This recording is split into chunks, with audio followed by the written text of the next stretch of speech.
우리가 형사 절차에서 첫 번째 수사 단계, 두 번째 기소 단계, 세 번째 공판 단계를 봤잖아요. 그럼 공판 단계에서 판사가 어떤 결정을 내릴 수 있을까? 아까 기소 단계에서 검사가 어떤 결정을 내릴 수 있었습니까? 불기소 처분을 할 수 있었고, 기소유예할 수 있었고, 약식 재판을 신청할 수 있었고, 아니면 기소하는 거였죠. 판사도 여러 가지 결정을 내릴 수 있어요. 판사가 무죄 결정을 내리면 집에 가는 거지. 근데 이제 판사가 무죄가 아니라 유죄라고 생각했을 때 내릴 수 있는 게 하나가 아닙니다. 유죄라고 판결이 나면 일단 실형을 선고할 수 있어요. 실형. 징역 2년 이런 식으로. 근데 징역 2년과 동시에 집행유예를 내릴 수 있습니다. 그러면 일단 집행유예가 뭐냐. 자, 징역 2년을 선고했어. 징역 2년을 선고했는데 그 징역 2년을 선고하면 어떻게 돼? 교도소에 들어가야 되지. 피고인이. 이제부터 그때는 얘는 유죄의 선고를 받았기 때문에 피고가 아니라 범죄자가 되는 거예요.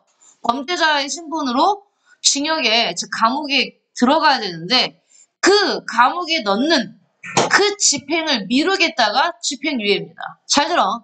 집행유예는 그러니까 봐봐 얘들아. 판결이 어떤 식으로 나오냐면 징역 2년에 집행유예 3년 이렇게 때려요.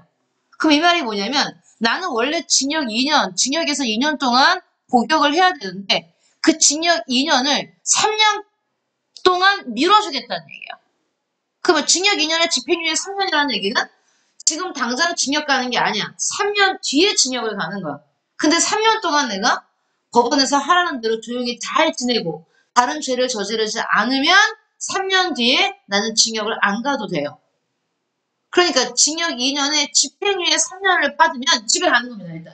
일단은 법원에서 집으로 가는 거예요. 감옥으로 가는 게 아니라. 무슨 말인지 알겠어요?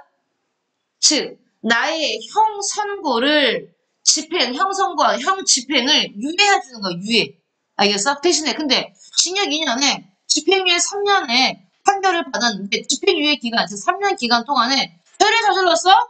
그러면 감옥을 가는데 그냥 바로 가는데 그냥 가는 것도 아니에요. 더 얹어져서 갑니다. 그러니까 집행유예 기간 동안에는 얌전히 조용히 잘 있어야 돼요. 그러면 집행유예를 일단 볼게요. 옆에 파란색 글씨 보기 전에 본문부터 볼게요. 집행유예의 뜻부터. 집행유예란 형을 선고하면서 아까 얘기했지. 징역 2년, 징역 1년 이런 식으로 형을 선고하면서 일정 기간 동안에 형의 집행을 미뤄두는 걸 유예하는 겁니다. 그리고 내가 아까도 말했지만 집행유예 기간 3년 동안에 그 기간을 넘어가면 형 선고가 효력을 잃게 돼요. 즉 징역 2년이라는 게 효력을 잃어버리는 거야. 너무 중요한 표현이야.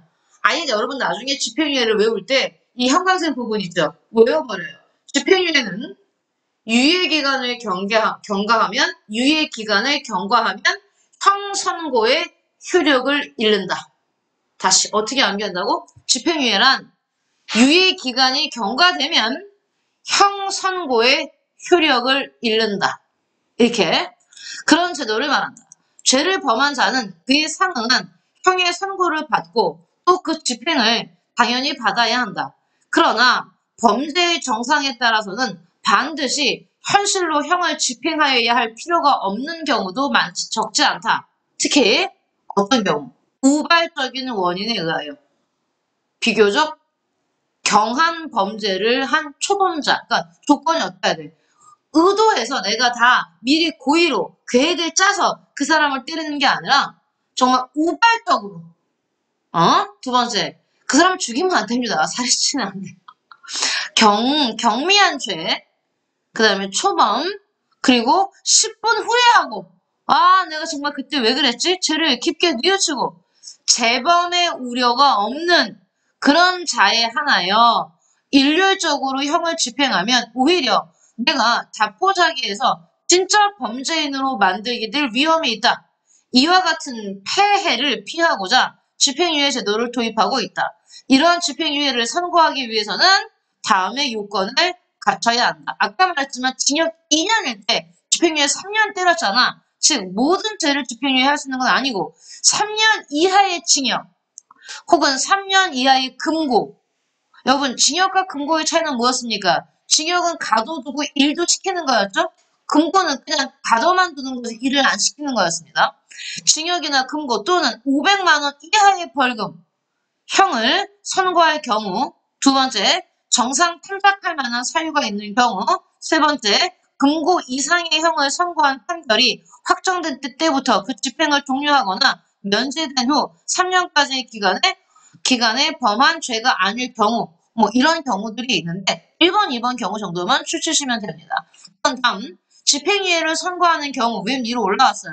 집행유예를 선고하는 경우 피고인의 정상적인 사회 복귀를 유도하거나 범죄 예방을 위해 집행유예만 때리지 않아. 징역 2년에 집행유예 3년에 보호관찰, 사회봉사, 수강명령 함께 때릴 수도 있습니다. 보통 집행유예 3년을 때리면 보호관찰을 때려요. 정기적으로 보호관찰이 아니라 전화해야 됩니다. 아, 나 지금 잘하고 있어 이렇게. 3년 동안 그렇게 잘 집행유예 기간이 지나면 징역 2년은 효력을 잃게 되는 거죠.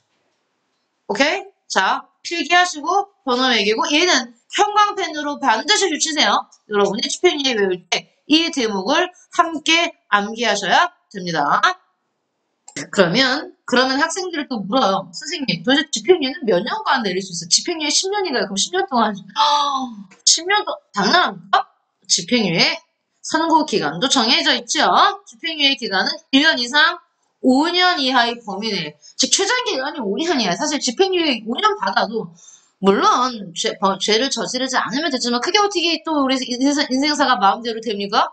나는 가만히 있는데 나를 괴롭히는 아이들 때문에 또 범죄가 일어날 수도 있는 경우들. 그래서 집행유예는 최장 5년 이하의 범위 내에서 법원이 재량으로 정하면 주치세요. 1년 이상 5년 이하의 범위 내에 정하며 형을 병가할 때는 그 형의 일부에 대하여 그 집행을 유예할 수 있다. 그러나 여기 주치입니다. 집행유예의 선고를 받은 자가 유예 기간 중에 고의로 범한 죄, 집행유예 기간에 또 범죄를 했어. 또 범죄를 저질렀어. 그래서 그로 인해서 다시 금고 이상의 실형을 선고받아 그 판결이 확정된 때에는 집행유예의 선고는 효력을 잃으며, 그럼 봐봐 얘들아. 내가 집행유예 기간 중에 고의로 범죄를 저질러서 금고 이상의 실형을 선고받았어. 징역 1년을 받았단 말이야. 예를 들어서 징역 1년이면 금고 이상이겠죠? 그러면요, 나 지금 현재 저질른 이 징역 1년에다가 지난번 집행유예 받은 징역 2년 더해! 알겠니? 그래서 3년 사는 거야. 실효가 돼요. 내가 그 전에 받았던 이 집행유예가 실효가 되면 징역을 다시 살아야 한다는 얘기야. 집행유예 선고를 받은 후 금고 이상의 형의 선고를 받아 집행을 종료한 후 또는 집행이 면제된 후 3년을 경과하지 아니한 자임이 발각된 때에는 집행유예 선고는 취소된다. 실효와 취소가 있어요. 실효와 취소가. 또 집행유예 선고를 받은 후 그 선고의 실효 또는 취소됨이 없이 유예기간을 경과한 때에는 형의 선고는 효력을 잃는다. 이는 형의 선고의 법률적 효과가 없어진다는 의미이고 형의 선고가 있었다는 기왕의 사실 자체까지 없어진다는 뜻은 아니다. 이 말만 주세요. 위에 것까지는 여러분 너무 디테일하고 여기 형의 선고가 있었다는 기왕의 사실 자체까지 없어진다는 뜻은 아니다. 이 말이 뭐야? 즉 내가 징역 2년에 집행유예 3년을 선고받았으면 집행유예 기간 3년 동안에 조용히 잘 지내서 그러니까 어떻게 됩니까? 징역 2년은 없어지죠. 하지만 내가 유죄 선고를 받았다는 그 사실은 남아있다는 얘기입니다. 알겠어요? 내가 범죄를 저질렀고 그 범죄로 인해서 유죄를 받았다는 그 사실까지 없어지는 게 아니란 얘기야. 유죄 선고의 기록은 남아있다는 뜻입니다. 형 선고만 효력을 잃는 거지 유죄 판결의 사실까지 없어지는 건 아니다. 이해하세요? 오케이. 여기까지 집행유예 기간을 봤고요. 자, 이번엔 판사가 선고유예를 내릴 수 있어요. 집행유예가 아니고 뭐야? 선고유예. 선고 자체를 미루는 거야. 그럼 느낌이 어떠니? 집행유예보다 훨씬 가벼운 거지. 훨씬 가벼운 겁니다. 집행유예는 실형 선고 받는 거예요. 자, 선고유예 볼게요. 범행이 가벼운 범인에 대하여 일정 기간 형의 선고를 유예하고 그 유예 기간을 특정한 사고 없이 경과하면 형의 선고를 면하게 하는 제도를 말한다. 선고유예는 주침자부터 선고유예는 1년 이하의 징역이나 금고, 자격 정지 또는 벌금형을 선고할 때 네모에 개선의 정이라는 거, 일단 개선의 정 설명 쓸 거니까 일단 네모하세요. 개선의 정이 현저한 자에게 한다. 단 자격형 이상의 형을 받은 전과가 있는 자에 대하여는 예외한다. 그러나 형의 선고유예를 받은 자가 유예 기간 중에 자격정지 이상의 형에 처한 판결이 확정되거나 자격정지 이상의 형에 처한 전과가 발견된 때에는 유예한 형을 선고한다. 선고유예 제도는 집행유예와 같이 단기 자유형의 폐해를 피하고 형의 집행 없이 형벌의 목적을 달성하며 나아가 유죄 판결이 선고되지 않았던 것과 같은 효력을 부여하려는 제도이다. 가장 중요하죠. 여기 좋습니다. 유죄 판결이 선고되지 않았던 것과 같은 효력이야. 그러면 설명 들어봐. 집행유예와 선고유예의 차이는요. 집행유예는 내가 집행유예 기간이 끝나면 실형 안 살지. 그치? 하지만 내가 유죄 판결 받았다는 기록은 남아있다 그랬잖아. 근데 선고유예는 선고유예 기간이 지나면 내가 유죄 판결을 받은 결과 자체도 없어져요. 기록도 없어지는 거야, 얘는. 알겠니? 너무 중요해. 유죄 판결이 선고되지 않았던 것과 같은 효력. 오케이? 그러면 선고유예 기간이 지나면 난 아예 유죄 판결 자체를 받은 적이 없었던 걸로 돼버린 겁니다. 물론 이것도 유죄예요. 여러분 지금 내가 말한 거 집행유예 선고유예 다 유죄야. 유죄일 때 하는 거예요. 무죄면 집에 갔어 아까 이미. 유죄일 때. 하지만 선고유예는 선고유예 기간 동안에 조용히 잘 지내면 오케이? 기록 자체가 없어지는 겁니다. 그래서 집행유예와 선고유예 차이는 굉장히 중요하겠죠? 자, 그러면 이 어려운 단어 개전의 정이 뭘까? 여기 있죠. 개전의 정 뭔데? 해석하면 쉬운 말로 뉘우치는 빛. 뉘우치는 빛. 자, 이 고칠 개자입니다. 이 개자가 고칠 개자에 전자는 고칠 전자야. 고치는 거야. 내가 왜 그랬지?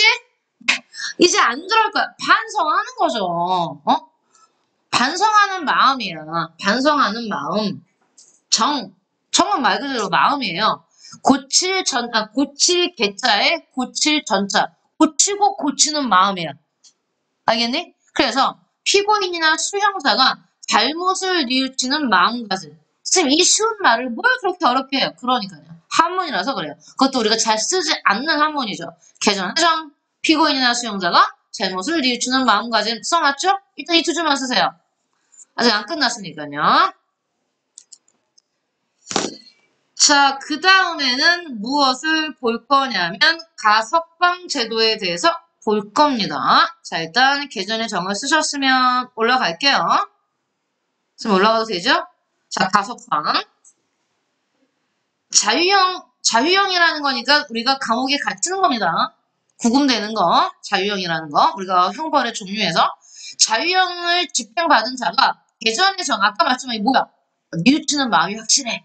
정말 반성하고 있어. 반성하고 또 반성하고 있어. 이런 개전의 정이 철저하다고 인정된 때에는 형기 만료 전, 내가 만약에 징역 10년을 받았으면 10년 이전에, 그치? 형기 만료 전이라도 조건부로 석방하는 제도를 가석방 제도라고 말합니다. 가석방은 이미 개심하고 있는 자, 개심이 뭐야? 마음을 바꾸는 거니까 뭐야? 반성하고 있는 자. 좋죠. 개심하고 있는 자, 반성하고 있는 자란 뜻이야. 개심하고 있는 자, 반성하고 있는 자에 대한 무용의 구금을 가급적 피함으로써, 무용의 구금은 뭐야? 걔 반성하고 있는데 쓸데없다는 얘기야. 쓸데없이 구금하고 있다는 얘기야. 여러분, 교도소든 구치소든 다 국민들이 내는 세금으로 운영을 하고 있어요. 비용이에요, 그게 다. 비용적인 측면에서도 이미 반성하고 있는데 쓸데없이 가둬놓을 필요가 없다고 생각하는 거지. 무용의 구금을 가급적 피함으로써 수용자는 지금 감옥에 갇혀있는 사람들을 말하는 거지. 수용자에게 장래의 희망을 품도록 하여 개선을 촉진하기 위한 형사 정책적인 제도이다. 그 다음부터 가로합니다. 8세 미만의 소년 수용자에 대하여는 단기와 장기를 정한 동그라미 쳐 상대적 부정기형을 선고하여야 하는 바, 이 경우에는 자, 장기는 10년, 단기는 5년을 초과하지 못하며 사형 또는 무기형으로 처할 것인 때에는 15년의 유기징역으로 한다. 가석방을 중간중간 선생님 다시 설명할게요. 가석방을 허가함에 개전의 정이 있어야 하고 무기형에는 20년, 유기형에는 여긴 좋습니다. 무기형일 때는 적어도 20년은 살아야 되고요. 그 이후에 가능하다는 얘기예요. 가석방이. 알겠니? 가석방 아무 때나 되는 게 아니라 무기형에는 20년, 유기형에는 형기의 3분의 1 기간을 지나고 난 뒤에 가석방을 청구할 수 있다는 뜻입니다. 알겠어요? 내가 징역 10년을 받았으면 징역 10년이니까 유기징역이지 무기징역이 아니라 그럼 내가 유기징역으로 징역 10년을 받았으면 3분의 1이니까 4년 정도 살고 난 뒤에 가석방 청구할 수 있다는 뜻이에요. 알겠죠? 그 다음에 무기징역이라면 무기징역의 뜻이 뭐였니? 기간을 안 정하는 거잖아. 그러면 적어도 내가 20년 살고 난 뒤에 가석방 신청을 할 수 있다는 뜻입니다. 알겠죠? 무기형은 20년, 유기형은 현재 3분의 1. 이 기간을 경과해야 한다. 가석방은 어떤 의미에서 자유형의 1년장이라 하겠고 외부적으로는 집행이라고 할 수 있다. 설사 구금이 풀리고 자유의 사회에 해방된 것이긴 하나 그 행동에 대해서는 아주 방임하는 것이 아니고 어느 정도의 단속이 필요한 것이다. 따라서 현행 법제 하에서는 가석방 때리면서 뭘 내립니까? 보호관찰 내리겠죠. 보호관찰 등에 관한 법률로서 가석방 자도 보호관찰의 대상자로 하고 일정한 사항을 정하여 이를 지키게 하고 있다는 얘기다. 가석방 했다고 해서 바로 자기의 몸이 돼서 집에 가서 룰루랄라 마음대로 지낼 수 있는 건 아니라 집에서 지내되 다신 보호관찰 같은 걸 같이 부가적으로 내릴 수 있다. 이런 얘기입니다. 여기 보면 여기 아까 18세 미만의 소년 수용자 단기와 장기를 정한 상대적 부정기형 장기는 10년, 단기는 5년이라고 했는데 여기서 화살표를 쭉 빼서 뭐라는 얘기를 했었냐면 여기에 대한 예외는 뭐가 있냐? 특정 강력범죄의 처벌에 관한 특례법, 특정 강력범죄를 범한 18세 미만의 소년에 대한 부정기형 선고 시 장기 15년이고 단기 7년으로 늘어난다는 얘기입니다. 기간이. 일반적인 범죄는 장기 10년, 단기 5년인데 특정 강력범죄를 범한 18세 미만의 소년은 장기 15년, 단기 7년 이렇게 더 기간을 늘리고 있죠. 여기까지 필기를 하세요. 또 이해가 안 가는 부분이 있죠. 여기 상대적 부정기형이라는 말이 나옵니다. 여기서 보면 부정기형 기한을 정하지 않는다는 얘기인데 여기 보시면 나오죠. 부정기형이라는 게 도대체 뭐냐? 정기 아닐 부자잖아. 기간을 정하지 않는다는 뜻이야. 형의 기간을 확정하지 않고 선고하는 자유형이야. 자유형은 뭐였습니까? 징역, 금고 이런 게 자유형이었지. 즉 형의 기간을 확정하지 않고 선고하는 자유형을 우리는 부정기형이라고 하는데 다시 부정기형은 절대적 부정기형과 상대적 부정기형이 있어. 절대적 부정기형은 형기를 전혀 정하지 않는 거야. 하지만 이건 근대적 대형 법정주의에 어긋난다고 나왔어요. 그래서 상대적 부정기형이라는 게 있죠. 아까 우리가 우리나라 18세 미만의 소년범에 대해서 상대적 부정기형을 내린다 했잖아. 그럼 상대적 부정기형은 뭐냐? 예를 들어 형 기간을 안 정하는 게 부정기형인데 형기를 정확히는 정하지 않지만 상한선과 하한선은 정하는 거야. 정확하게 몇 년이라고 정하진 않지만 상한선과 하한선은 있다는 얘기야. 그래서 상대적 부정기형이다 이렇게 부르는 거예요. 예를 들어 단기 3년, 장기 5년 이렇게 말해요. 내릴 때. 단기 3년, 장기 5년. 그러면 상한선과 하한선 이런 식으로 정해놓고 기간을 확정하지 않는 게 상대적 부정기형이라는 얘기입니다. 아까 우리가 소년법에 잠깐 나왔었죠. 여기에. 18세 미만의 소년 수용자는 단기와 장기를 정한 상대적 부정기형 이렇게 나왔잖아요. 근데 이때 기간이 상한가는 상한선은 10년, 그 다음에 단기는 5년 이렇게 초과하지 못한다고 나왔기 때문에 상한선과 하한선을 정했기 때문에 상대적 부정기형이라고 말을 하는 겁니다. 얘는 여기까지 시험에 안 나와요. 아 이런 게 있다 정도만 봐주시면 돼요. 아시겠죠? 요런 부분 선생님이 지금 형광펜 줄진 부분 요런 부분들이 나오는 겁니다. 그러면 여기까지 쭉 달려왔어. 이거 갖고는 안 되겠지. 이걸 한눈에 볼 수 있게 선생님이 정리한 게 있습니다. 그걸 가지고 다시 복습하겠습니다. 자, 여러분 이 프린트를 여러분은 아주 컬러풀하게 꾸미셔야 됩니다. 어떻게 되냐면 봐봐요. 일단 이렇게 선이 쭉 줍혀져 있지. 그치? 이 한 줄에 이 한 라인에 입건 여기 수사 단계, 기소 단계, 공판 단계가 모두 나와 있는 겁니다. 입건이라는 건 이제 수사 시작하는 거잖아. 수사 시작할 때 아까 말했듯이 뭐가 있었어? 피의자가 직접 하는 고소, 제3자가 하는 고발, 아니면 가해자가 자수, 경찰이 인지, 아니면 직접 현장에서 잡아오는 애들 현행범. 됐죠? 그럼 이렇게 해서 수사가 시작되잖아요. 수사가 시작되면 아까도 말했지만 수사의 원칙은 불구속 수사다. 그리고 수사 단계에서 가해자는 뭐라고 부른다 그래서 의심을 받는 사람 피의자라고 부른다고 했었죠. 자, 그러면 이제 우리가 여기서 하나씩 새롭게 줄을 치면서 봐야 되는 게 뭐가 있을까요? 했을 때 자, 여기서 중요한 거 선생님 수사는 경찰이 한댔는데 그래요. 하는데 지휘는 검사가 해요. 형사가 수사하지만 일단 책임자는 검사예요. 검사의 지휘 하에 형사가 수사합니다. 그래서 얘도 기억해 주시고요. 자, 아까 말했듯이 원칙은 뭐랬어? 불구속 수사가 원칙이다 그랬지. 그런데 필요한 경우에는 체포구속 압수수색 영장 발부받아서 뭐 할 수 있댔어? 구속시켜서 구속수사할 수 있다 그랬지. 근데 영장은 반드시 그 전에 미리 발부받아야 되기 때문에 뭐랬어? 사전영장주의 기억나죠? 복습한 겁니다. 예외는 현행범과 긴급체포인데 만약에 영장을 발부받을 거면 영장 청구는 검사가 하고 발부는 판사가 하는데 여기서 첫 번째 여기 보면 분홍색들 보이잖아. 이 분홍색 1번, 2번, 3번, 4번, 5번은 같은 색깔 형광펜으로 여러분이 펼쳐주시면 돼요. 이게 뭐냐면 내가 이 형사 절차 도중에 집에 갈 수 있는 방법이에요. 첫 번째 집에 갈 수 있는 방법 등장하네요. 여기 있습니다. 검사가 판사한테 영장을 신청하면 판사는 바로 발부하는 게 아니랬지. 그지? 피의자를 데려다가 뭐 해야 돼요? 구속시키기 전에, 구속 전이야. 구속 전에 피의자를 데려다가 물어봐요. 직접 보는 거야, 판사가. 얘 정말 구속이 필요한지 필요하지 않은지를.